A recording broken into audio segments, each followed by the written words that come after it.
Now, the revisionist might look at that event post civil rights era and say that it was that event, right, that catalyzed this subsequent movement, right? It was that event that allowed people to recognize the power of economic sanctions and boycotts, right? It was that event that defined, it was her defiance that defined and attributed, imbued that time or that event and those facts with significance, right?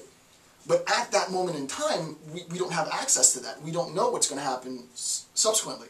So what ends up happening is, if you look at the event, and I'm not going to get into event ontology, but if you look at the event, we recognize that an event takes place along a timeline, right? So the event happens at a certain time, we'll call it T1. This certain time T1 has facts, right? There are facts associated with this time, right? So Rosa Parks was a woman, she was on a bus, she refused to give up her seat, and so on and so on and so on, right? So that with respect to the event takes place at a certain time on the timeline, and that event is defined by certain facts. And we say that these facts define the event, right? We come to understand the significance of the event by the facts.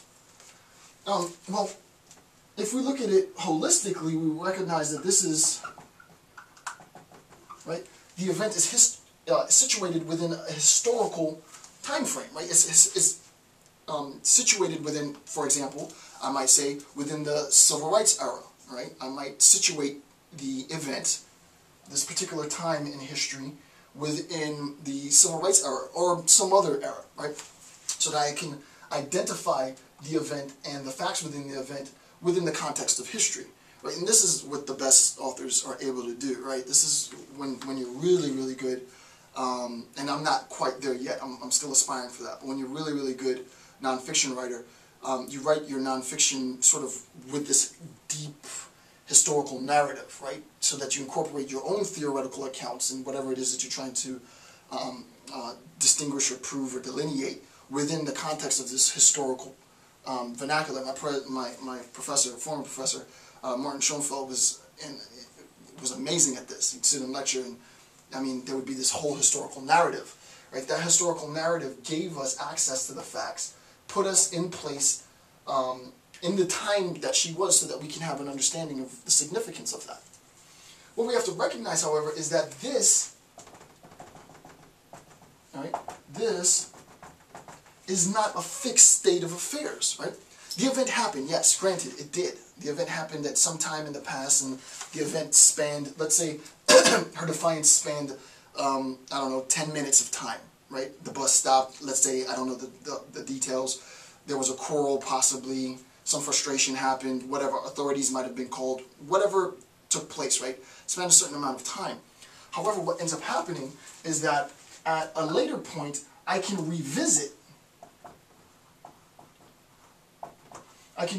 the event, right? I can revisit the event and try to ascribe new meaning to the significance of the event. And what I'll do throughout the lecture is I'll talk about the difficulties in doing that. It's a very difficult process to do, and for that reason, revisionist history is typically used in a pejorative sense. As someone from the third world, as someone well-trained in post-colonial theory, I recognize that there are very, very many benefits to revisionist history. So me personally, I don't have some of the conceptual biases that other academics might have. I'm open either way. I understand the use of revisionist history in a pejorative sense. I understand the use of revisionist history in a meaningful, well-placed, well-thought-out, articulate sense. All I want to do at this point, and this is obviously extremely introductory, this is for people who have no idea of what revisionist history means. The point of drawing this diagram is to illustrate that we're looking at an event, we recognize that the event is situated in time, and at that moment in time, it is sort of fixed, right? It has its position on the timeline. The meaning of this event, however, the meaning, and that's the important point, I'll return to this, the meaning of this event, or the significance of this event, cannot be said to also be fixed. The meaning, the significance of the event are, for the most part, in a state of perpetual flux. which allows the significance or the meaning of the event to be reinterpreted. And we'll talk about how that unfolds later. Okay, so just briefly, I wanted to introduce the first point. The second aspect of this sort of positive conception of revisionist history as integral to history, the discipline of history. As social perceptions change, interpretations of historical events need to be reassessed, right? As our society changes, and I forgot to put social constructionism on the theories. I've also done social constructionism, but as society changes, as our views change, not only is it that the interpretations change, the significance, the meaning change, but sometimes the facts even change, right? And the example that I've given before in a lecture that I did on social constructionism, which I need to put on the first page as well, is the appropriation, or not even the appropriation, but the designation of homosexuality as a pathological disorder. DSM-2, I think, defined homosexuality, so homosexual behavior, as pathological, and it was because of social protests and social upheaval in the decades to follow that removed that identification from the DSM. It's no longer pathological, right? How is it pathological once and it's not pathological now? Because of the power of revisionist history, right? People within the community were able to say that the meaning that you're attributing to my sex act and the attempt to use my sex act to define me as a person is just wrong, right? And we're not gonna stand for, you know, the community of psychologists demonizing us as people, right? So we revised collectively, society, socially, really just Michel Foucault, Simone de Beauvoir, and others. I'm teasing. Kristeva revised the interpretation of that disorder. So a social perception, as our perceptions socially changed, we used our new perceptions to reinterpret events in the past.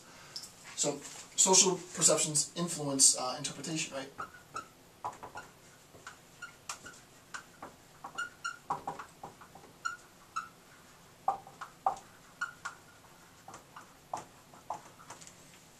And then finally, number 3 for this first sort of positive spin. Reinterpretation is a natural part of the historical process, right? It's natural to want to reinterpret things, right? It's natural to look at an event and I'll give you a very simple example, and it's not my example. Philosophers have used this example. I'm not going to go into event ontology, like I said, but at the time the 30 Years' War started, it couldn't have been classified as the 30 Years' War because the war had just begun. Historically speaking, we identify the sequence, the series of events that constitutes the 30 Years' War as the 30 Years' War. So that the label, the 30 Years' War, speaks to, it signifies a period in time. That period in time didn't attain its signification until after the 30 Years' War had been completed, and probably quite a bit of time after that, right? So the 30 Years' War wasn't, in a sense, and I'm not going to get into the ontology, wasn't in a sense, properly speaking, maybe epistemologically, it wasn't the 30 Years' War at its beginning. Ontologically, it was the 30 Years' War from the very beginning. It was always the 30 Years' War. The point is, and this is a very simple example, is that we have to wait until the sequence of time has lapsed, and it is no longer the 30 Years' War, in order to reinvestigate, in order to reassess the war, and identify and label the war as the 30 Years' War, right? So that history is unfolding, right?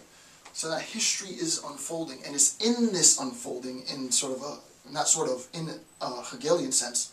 Can't get into that either. Sorry. There's a lot I won't be able to get into. I want to keep it very general. In a Hegelian sense, it's the unfolding of this historical narrative that defines the process of historicity, right?